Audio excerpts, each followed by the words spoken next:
आज सबसे पहले आपको देश में सबसे ज्यादा पदक ओलंपिक या दूसरे अंतर्राष्ट्रीय मुकाबलों में जीतने वाले हरियाणा के मुख्यमंत्री, खेल मंत्री और पूरे खेल विभाग को खबरदार करना है। क्योंकि जब देश के दो बच्चे प्रैक्टिस करते हुए जंग लगे हुए सिस्टम की लापरवाही के कारण मार दिए जाएं, जब वो चिराग बुझा दिए जाएं जो देश का नाम रोशन करने के लिए पसीना बहाते हैं, तो जरूरी है कि खबरदार किया जाए। क्योंकि हरियाणा में 2 युवा खिलाड़ियों की मौत हो गई। क्यों हो गई? क्योंकि मेडल जीतने पर वाहवाही बटोरने वाले मंत्री, सरकारी व्यवस्था हरियाणा में देश के लिए खेलने का सपना संजोते युवाओं को मौत का बास्केटबॉल कोर्ट दे रही।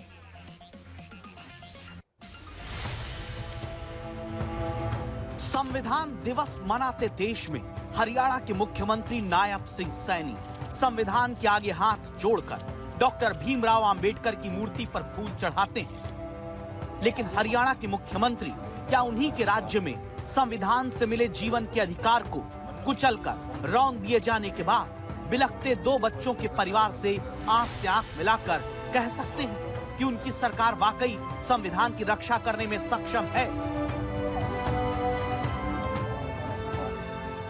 इसके लिए प्रशासन जिम्मेवार है, जिन्होंने इसकी देखरेख नहीं की। मैं तो मुख्यमंत्री से कहता हूँ कि मुख्यमंत्री जी इन चीज़ों का ध्यान दें ताकि आगे खिलाड़ी आगे चले, इसके कोई ऑनर खिलाड़ी ना खोएं, इससे माता पिता आगे ऐसा दुख ना हो। तो मैं मुख्यमंत्री से कहना चाहता हूँ कि ऐसे लोगों पर कार्रवाई करे। फिर भी वो कह रहा था, पापा मेरा इसमें मुझे पानी पिला दे। बस। कोई ना चल बस। वो कह रहे पानी पिला दे। मैं बेटा 1 मिनट रुक जा, पानी भी पिलाऊंगा तुझे। उसकी आंखें घूम गई, सारा पीला पड़ गया, उसने आंखें बंद कर ली। मैं ये मिट्टी हो गया, ये तो खत्म हो गया।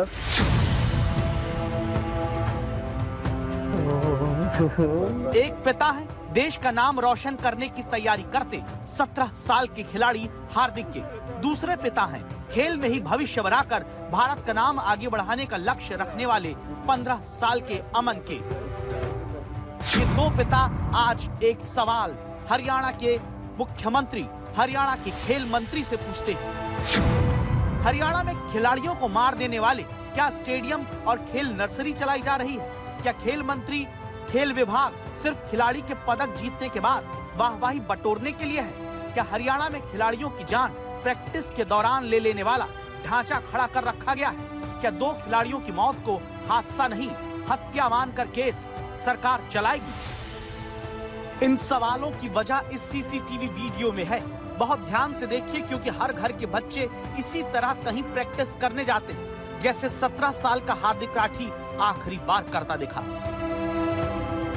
रोहतक के लाखन माजरा में पंचायत की जमीन पर सरकारी सहयोग से चलती खेल नर्सरी के बास्केटबॉल कोर्ट में प्रैक्टिस करते हार्दिक राठी ने दूसरी बार जैसे ही बास्केट को पकड़ा, पोल पूरा चरमरा कर गिर जाता है। 750 किलो का पोल हार्दिक की छाती पर धंस जाता है। शरीर छटपटाने का मौका तक नहीं पाता, साथी दौड़ पड़ते हैं। 6 लोग मिलते हैं, तब जाकर पोल हटा पाते हैं। लेकिन छाती में बास्केटबॉल पोल ऐसा धंसा कि फिर बचने का मौका हार्दिक नहीं पाया। वो खिलाड़ी मार दिया गया जिसने देश की टीम का कैप्टन बनने का सपना देखा।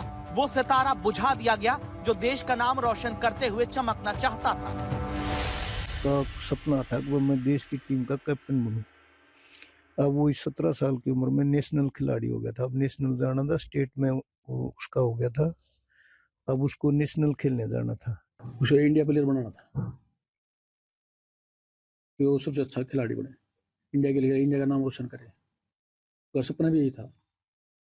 तैयारी भी करे तो 2026 के लिए हुआ, यूथ खेलने के लिए इंडिया की तरफ। हार्दिक जी 47 सब जूनियर नेशनल खेले थे, कांगड़ा में सिल्वर मेडल था। 48 नेशनल खेले थे जी सब जूनियर हैदराबाद में। 49 यूथ सब जूनियर नेशनल खेले थे पौंडीचेरी में। 39 यूथ नेशनल जिसमें ब्रॉन्ज मेडल था हरियाणा टीम का, अभी पौंडीचेरी में खेले थे। और अभी स्कूली नेशनल में जाना था। हार्दिक जो राज्य स्तर पर कई सारे पदक जीत चुके थे, नेशनल खेलने की तैयारी कर रहे थे। हार्दिक को किसने मारा? क्या ये एक हादसा है? नहीं, ये हादसा नहीं, हत्या है। इस मामले में हत्या का केस ही चलना चाहिए। क्यों?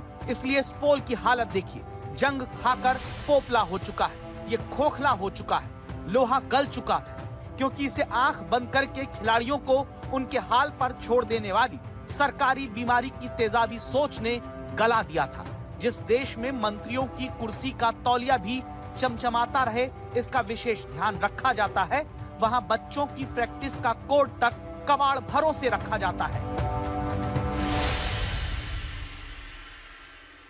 10 साल पहले चेंज किए थे जी वो, उनको 10 ट्रायल हो गए थे, इसीलिए हम बार बार सरकार को बोल रहे थे कि हमको ग्राउंड चाहिए है, ये चाहिए है, लेकिन सरकार हमको कुछ भी नहीं दे रही थी।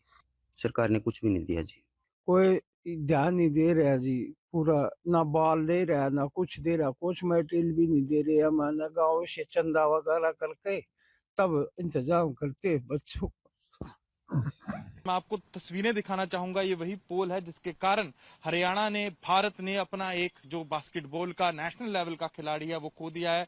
तस्वीरें मैं आपको दिखाना चाहूंगा कि कैसे जर्जर हालात इस पोल के हो रखे हैं। जंग के कारण सारा जो ये पोल है, यहाँ से लोहा जो है खत्म होना शुरू हो चुका है, टूटना शुरू हो चुका है। तस्वीरें आप साफ तौर पर देख सकते हैं कि हरियाणा में खेल सुविधाओं के जो हालात हैं वो कैसे हो रखे हैं। मैं तस्वीर में आपको यहाँ इसकी रूट, इसकी जड़ भी दिखाना चाहूंगा, जहां से पोल टूटा तो साफ दिखाता है कि जंग के कारण ये कमजोर था, जर्जर हालात में था, और जैसे ही हार्दिक छलांग मारता है, पोल को पकड़ता है, ये पोल उस पर गिर जाता है। हरियाणा के 2 खिलाड़ी को जिंदगी के उस मैच में छल से कपट से सरकारी कुनीतियों की टीम ने मार दिया। जब पूरी ईमानदारी से हार्दिक और अमन खुद को तैयार कर रहे थे, इसके बाद खेल मंत्री का बयान आता है। वो सोशल मीडिया से लेकर मीडिया के कैमरों तक के सामने भारी दुख जताते हैं, अपूर्णीय क्षति की बात करते हैं, खेल जगत के लिए गहरा सदमा बताते हैं। लेकिन असल में ये सब उसी बयानबाजी वाली टेम्पलेट का हिस्सा है, जो कभी अस्पताल में आग लगने, कभी पुल धंसने, कभी सड़क के गड्ढे में जनता की जान जाने के बाद सरकारें रट्टू तोते की तरह बोलती हैं, जहां मकसद होता है अपनी जवाबदेही पर सवाल उठने से बचने का।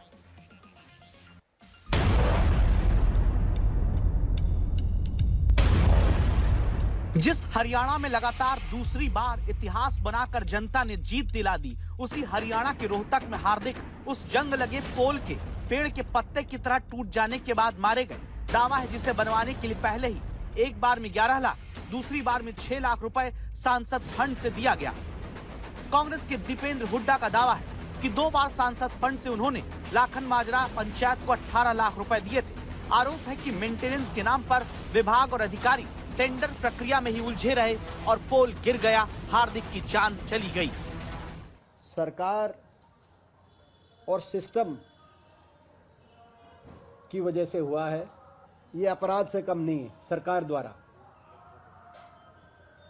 हमने अपना एक भाई खोया, मैंने सांसद कोटे से जो ग्रांट दी वो भी इन्होंने 2023 से अब तक 3 साल हो गए, मगर वो ग्रांट भी सरकार ने और प्रशासन ने लगाई नहीं। और वो मेरी सारी ग्रांट ये यूं ही फाइलों में अटका के और डिले करते हैं, लेकिन मेरे को निशाने पे रखने के चक्कर में, क्योंकि ये जनता का पैसा है। 2023 में 7 नवंबर को 2023 सरकार ने इसमें 12,30,000 का एस्टिमेट बनाया, वो मैंने सांसद कोटे से मंजूर करके, मैंने सरकार नहीं दे रही हम देंगे, वो दिया इस खेल स्टेडियम में। और उसके बाद इन्होंने दोबारा कहा प्रशासन ने कि इसमें सरकार ने कि और बजट इसमें की आवश्यकता है, और जब और बजट की आवश्यकता आई तो इस साल में जून महीने में और इसके एडिशनल 6,20,000 और मांगे, तो 6 लाख सरकार ने मांगे। सरकार नहीं लगा रही, ये एमपी कोटा है। स्पोर्ट्स डिपार्टमेंट की तरफ से ये कोई 11 लाख रुपए बता रहे हैं कि आज से 2 साल पहले एमपी कोटे से सैंक्शन हुए थे, और 2 महीने पहले इसका टेंडर हुआ था, लेकिन 2 महीने हो गए टेंडर को, तब से लेकर अब तक इसकी कोई कार्रवाई नहीं है। कम से कम 10 बार स्पोर्ट्स डिपार्टमेंट या गवर्नमेंट से लगा लो 10 बार मिल चुके हैं इस मामले में। हमारे कोच साहब हैं ये मोहित राठी जी, कई बार मिल चुके हैं, कम से कम 10 बार।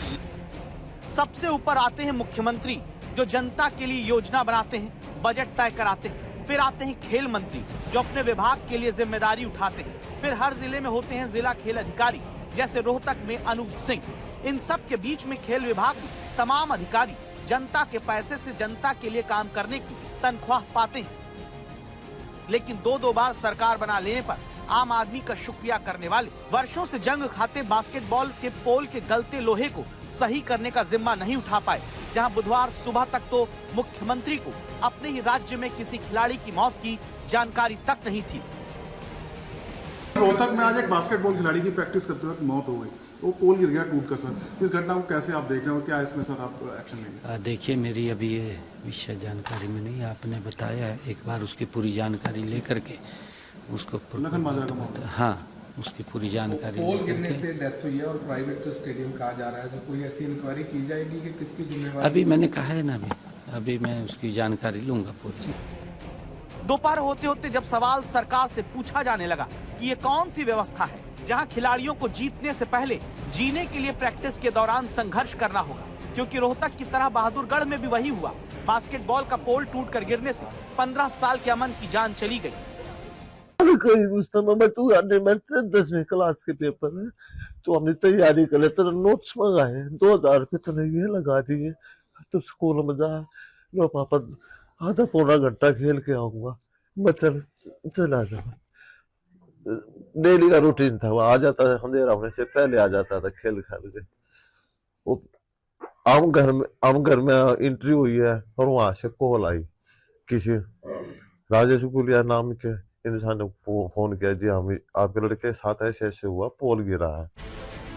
एक पिता आंसू नहीं रोक पा रहे, एक परिवार इस सदमे से नहीं उबर पा रहा कि देश की चैंपियन बनने की सोचने वालों से खिलवाड़ करके कैसे उन्हें मरने को छोड़ा जा रहा है।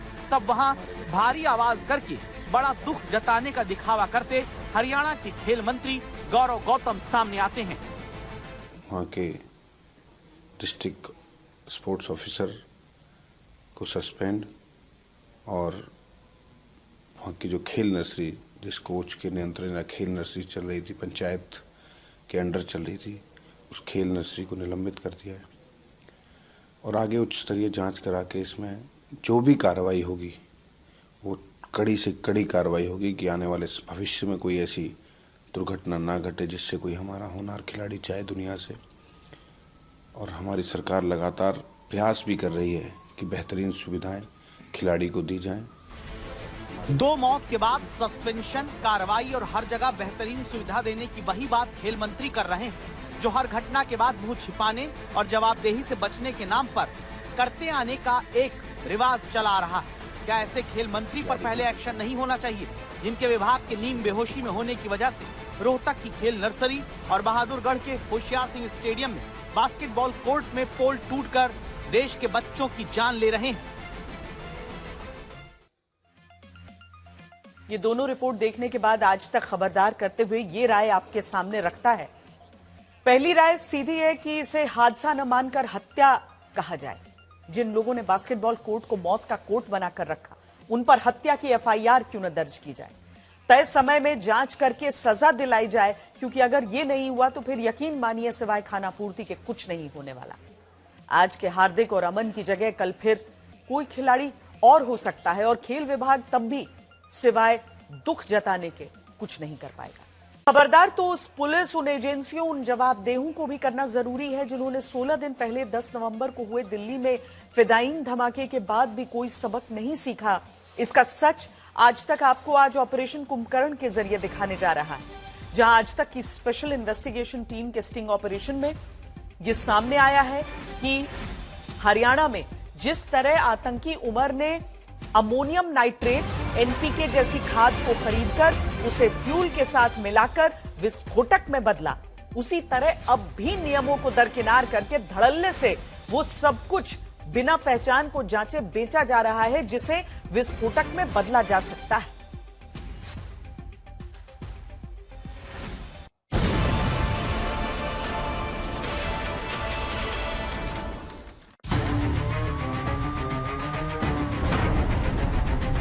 क्या 10 नवंबर के दिल्ली धमाके के बाद भी नींद नहीं टूटी है? सरकार, पुलिस, जांच एजेंसी भले दावा करें कि आतंकी मॉड्यूल पकड़ा जा चुका है, लेकिन सवाल है कि क्या डॉक्टर उमर की तरह फिर कोई भी कहीं से आकर धमाका कर सकता है?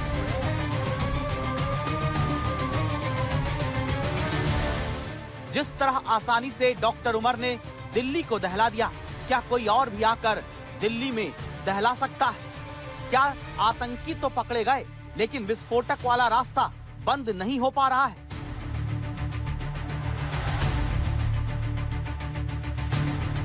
और आखिरी सवाल, क्या दिल्ली या फिर किसी भी शहर में कोई भी आकर फिदायीन हमला कर सकता है?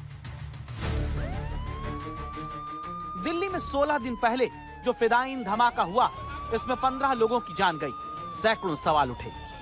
एनआईए से लेकर दूसरी जांच एजेंसियों ने यह तो बताया कि doctor Umar, doctor Muzammil, doctor Shaheen, doctor Adeel ने कश्मीर से लेकर फरीदाबाद तक वो टेरर मॉड्यूल बनाया जहां बहुत आसानी से खेत में खाद की तरह इस्तेमाल होने वाली अमोनियम नाइट्रेट, एनपीके जैसी खाद को लेकर विस्फोटक में बदलकर धमाका किया जा सकता है। जांच एजेंसियों ने बताया कि सफेद रंग की Hyundai i20 कार में डॉक्टर उमर ने हरियाणा के नूह के पास से खरीदी गई अमोनियम नाइट्रेट और एनपीके को मिलाकर वो विस्फोटक तैयार किया जिसमें फ्यूल मिलाकर धमाका किया गया। इसी के बाद सवाल आया कि फिर से क्या कोई उमर इसी तरह कार लेकर धमाका करने निकल सकता है? इसलिए आज तक के अंडरकवर रिपोर्टर नितिन जैन ने ऑपरेशन कुंभकर्ण को अंजाम दिया ताकि सोते जवाबदेहों को फिर से दिल्ली जैसे किसी धमाके से पहले जगाया जा सके।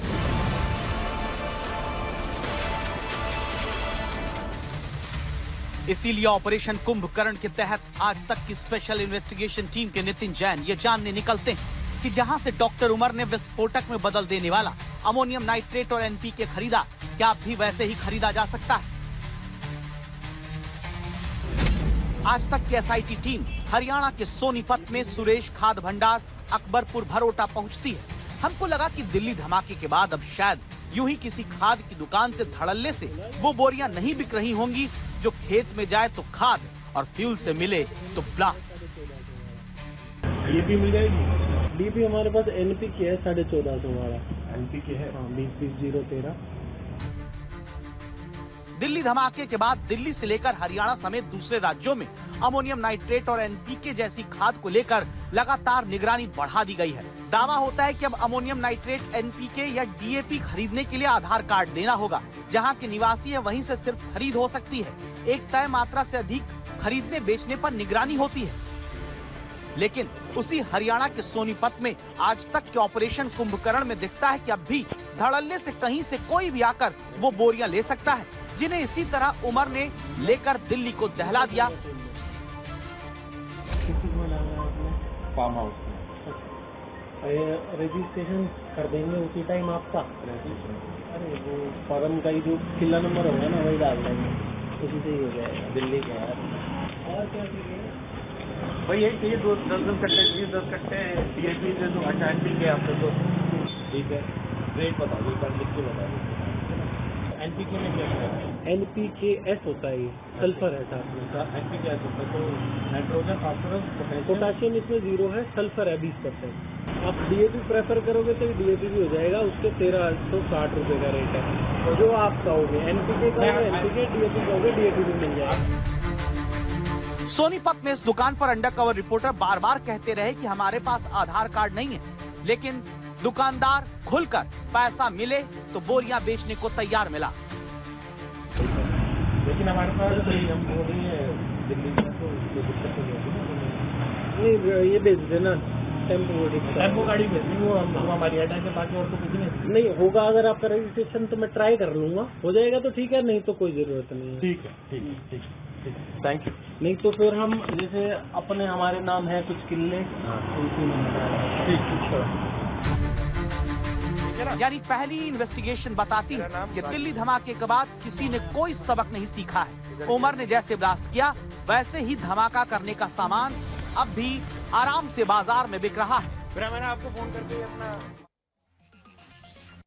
ये इन्वेस्टिगेशन आगे जब बढ़ी तो और भी चौंकाने वाली बात सामने आई, क्योंकि साफ पता चल रहा था कि हरियाणा में कोई भी कहीं से भी जाकर अब भी बिना पहचान बताए अमोनियम नाइट्रेट और वो सारी खाद की बोरियां खरीद रहा है जिसे विस्फोटक में भी बदला जा सकता है।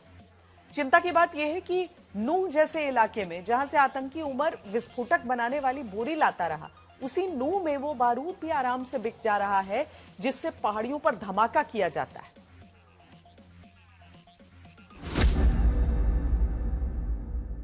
ये भी मिल जाएगी, DAP मिल जाए, कितना चाहिए? और NPK? NPK नहीं है। और यूरिया? यूरिया सफेद रंग का। यूरिया पड़ेगा 270 और 220, 490 रुपये का। अच्छा, और ये बारूद की जी मैं आज ही कर लूँगा बात, अभी कर लूँगा बात, रुपये काम से ही रहें, एक जा रहे हैं मतलब होल कटें बात मिल जाएगा 500 बारूद।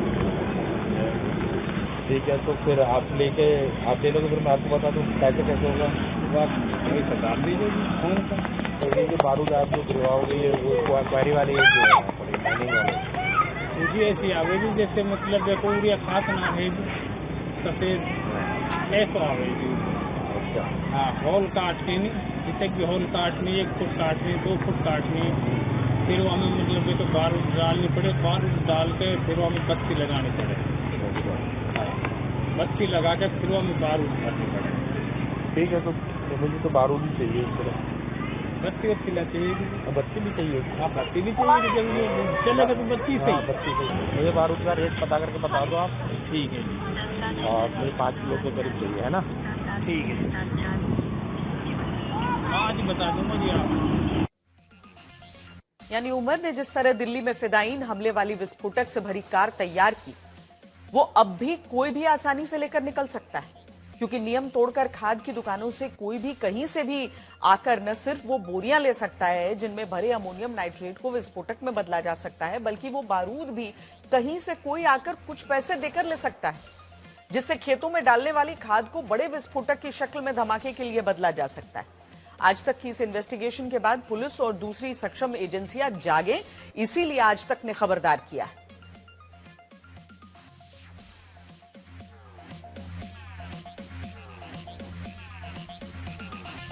कर्नाटक की कांग्रेस सरकार में झगड़ा बढ़ता जा रहा है।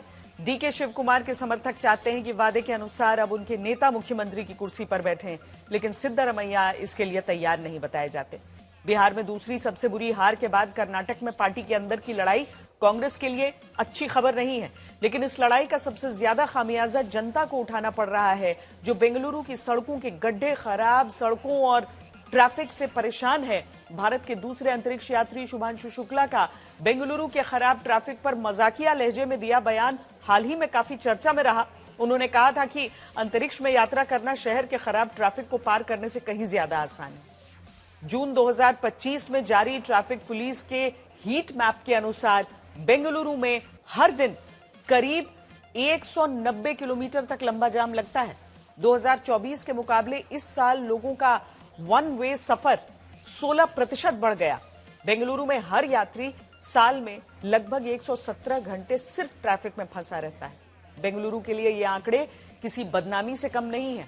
कर्नाटक सरकार की तरफ से इसे लेकर काम करने के दावे होते हैं, लेकिन जिस तरह से मुख्यमंत्री की कुर्सी को लेकर कांग्रेस में डीके शिव कुमार और सिद्धरमैया में जंग चल रही है, उससे तो ऐसा नहीं लगता। राहुल गांधी का मुद्दा नंबर 1 संविधान। इंडिया गठबंधन आपको मैसेज देना चाहता है कि कुछ भी हो जाए, संविधान को कोई नहीं छुएगा। 2024 के लोकसभा चुनाव में कांग्रेस की सीटों में आए उछाल और बीजेपी की 240 सीट पर अटकने का श्रेय संविधान के मुद्दे को दिया गया, लेकिन 2024 के नतीजों के 1.25 साल बाद बीजेपी इस मुद्दे को कांग्रेस के हाथ से छीनती दिखती है।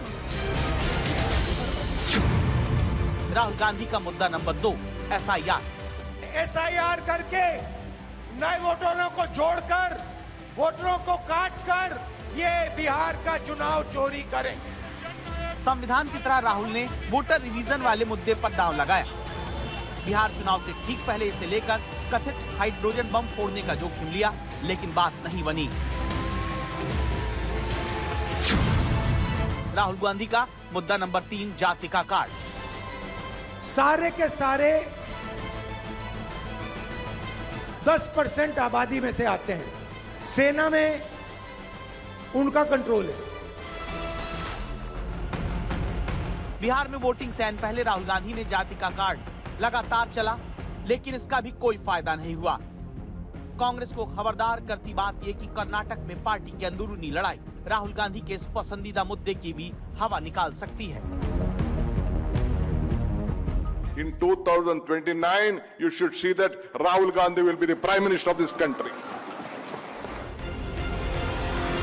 अगले चुनाव में राहुल गांधी के प्रधानमंत्री बनने की भविष्यवाणी करने वाले कर्नाटक के डिप्टी सीएम DK शिवकुमार से उन्हीं के समर्थक पूछ रहे हैं कि अगर आप 63 साल में कर्नाटक के मुख्यमंत्री नहीं बनेंगे तो कब बनेंगे।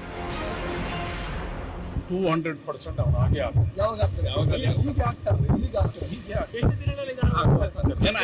ಕಮಾಂಡ್ ತೀರ್ಮಾನಕ್ಕೆ ಬಿಟ್ಟಿದ್ದೀವಿ। ಕಮಾಂಡ್ ಏನ್ ತೀರ್ಮಾನ ತಗೊಳ್ತಾರೆ ಅದಕ್ಕೆ ನಾವೆಲ್ಲರೂ ಬದ್ಧವಾಗಿರ್ತೀವಿ। ಅವ್ರಿಗೆ ಗೊತ್ತಲ್ಲ, ಅದು 5-6 ಅಂತಲೂ ಅದು ಯಾರಿದ್ರು ಅವ್ರಿಗೆ ಗೊತ್ತಿಲ್ಲ। साल 2023 में कर्नाटक में कांग्रेस की जीत में DK शिवकुमार का बड़ा योगदान माना गया। DK शिवकुमार को भी मुख्यमंत्री पद मिलने की उम्मीद रही, लेकिन सिद्धारमैया की वरिष्ठता और उनके पिछड़ा वर्ग से होने का फायदा मिला। DK शिवकुमार पार्टी को बहुमत दिलाकर भी पिछड़ गए। कर्नाटक में नफरत की बाजार बंद हुई है, मोहब्बत की दुकानें खुली हैं। ये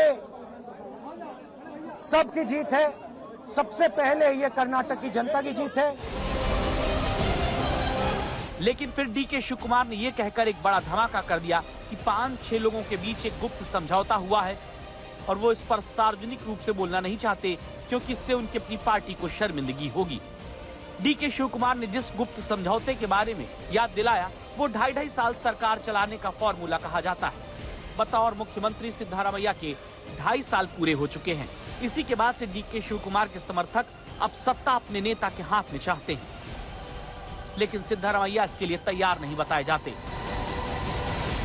No confusion, no one should demand anything.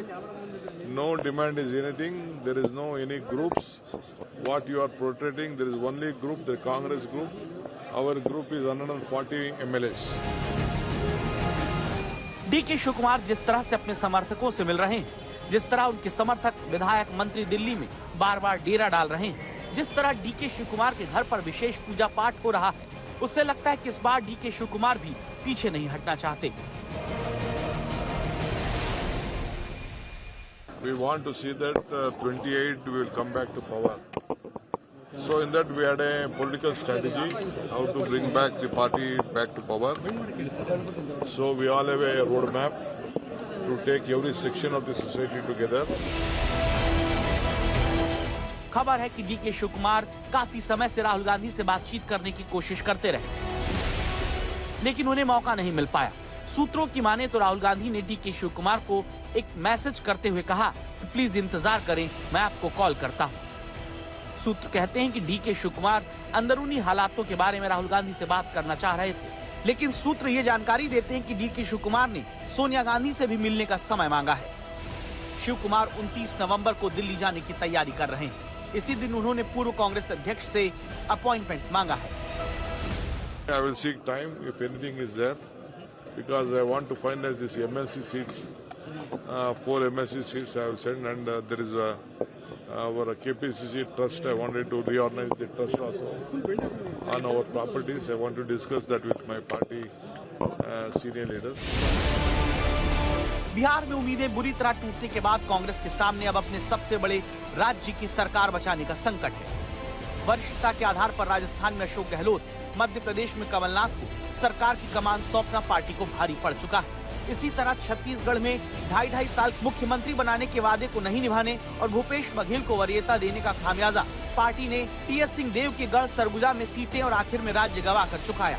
ऐसे में 63 साल के DK शिवकुमार को मुख्यमंत्री की कुर्सी से दूर रखना कांग्रेस को महंगा पड़ सकता है, क्योंकि बीजेपी ने DK शिवकुमार की तरफ चारा फेंकना शुरू कर दिया है। I don't want to comment on that. I don't want to issue. I don't know what the High Command is thinking or what is it. I believe that we should be in a collective leadership. DK Shivakumar ನಮಗೆ ಬಂದು ಬಾಹ್ಯ ಬೆಂಬಲ ಕೊಡುವುದಿದ್ರೆ ಖಂಡಿತ ನಾವು ಒಪ್ಕೊಳ್ತೇವೆ. ಆದರೆ ಅವರನ್ನೇ ಮುಖ್ಯಮಂತ್ರಿ ಆಗಬೇಕು ಅಂತಂದ್ರೆ ಅದು ಕೇಂದ್ರದವರು ತೀರ್ಮಾನ ಮಾಡ್ತಾರೆ. ಇಲ್ಲಪ್ಪ, ನಮ್ಮದು ಸರ್, ನಾವು ನೀವು ಸರ್ಕಾರ ಮಾಡ್ತೀರಾ ನೋಡಿ ಈಗ ಅವರು ನಮ್ಮಲ್ಲಿಗೆ ಬರ್ತಾರೆ. ನಮ್ಮ ಬಿಜೆಪಿಯಿಂದ ಬಾಹ್ಯ ಬೆಂಬಲ ಅವರಿಗೆ ಕೊಡಬೇಕು ಅಂತ ಕೇಂದ್ರದ ವರಿಷ್ಠರು ಹೇಳಿದ್ರೆ 100% ಕೊಡ್ತೀವಿ. ಕೇಂದ್ರದ ವರಿಷ್ಠರ ಮಾತನ್ನು ನಾವು ಯಾವತ್ತೂ ಅಲ್ಲಗಳೆದಿಲ್ಲ. सूत्रों के हवाले से खबर है कि 1 दिसंबर से पहले कांग्रेस कर्नाटक में मुख्यमंत्री की कुर्सी को लेकर मचे इस घमासान पर तस्वीर साफ कर देगी। सूत्र कहते हैं कि पार्टी एक ऐसे फॉर्मूले पर काम कर रही है जिसके तहत अगर डीके शिवकुमार को मुख्यमंत्री बनाया जाए तो प्रमुख पद एक साथ ओबीसी, एससी, एसटी और अल्पसंख्यक नेताओं को बांट दिए जाएं ताकि राहुल गांधी के आरक्षण वाले मुद्दे को चोट न लगे।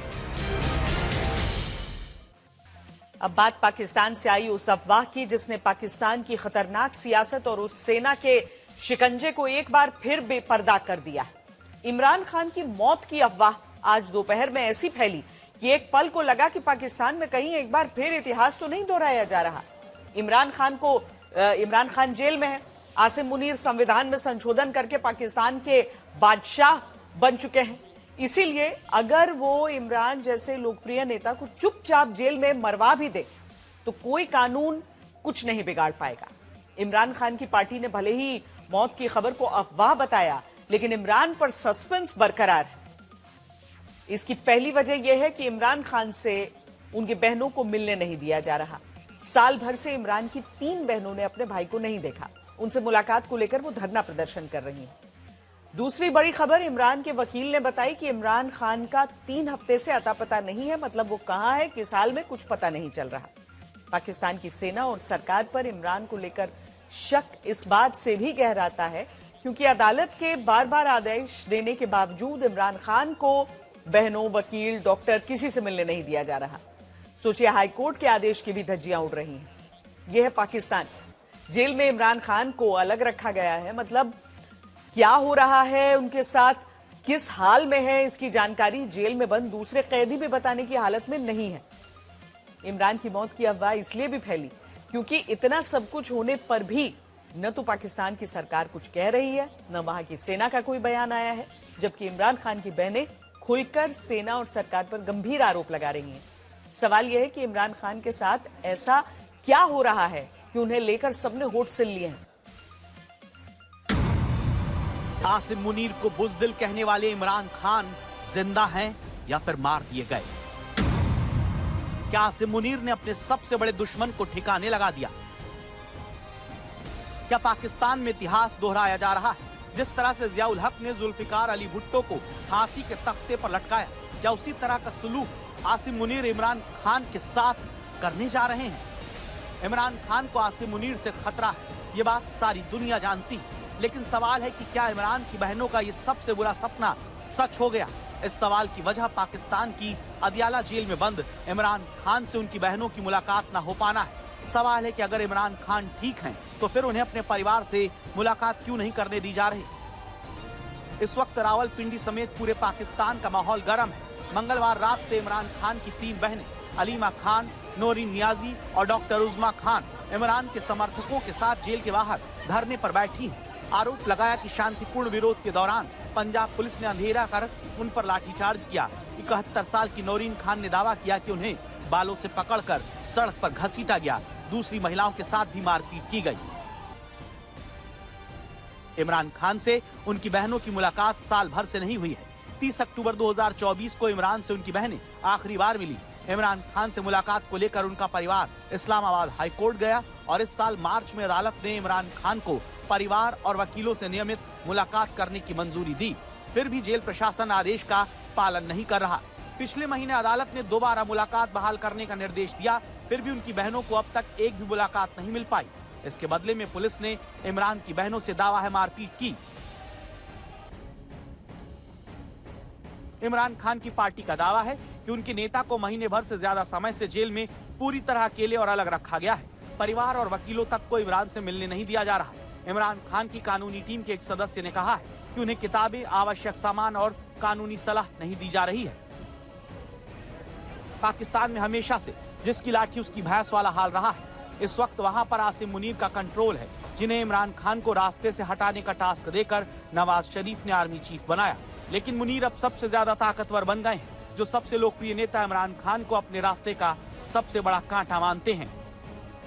पाकिस्तान में जो भी नेता सेना को चुनौती देता है, जो भी नेता लोकप्रियता के पैमाने पर सेना से आगे निकल जाता है, उसे जनता के वोट का डर दिखता है। पाकिस्तान की सेना उसे जेल में बंद करके चुपचाप मार देती है।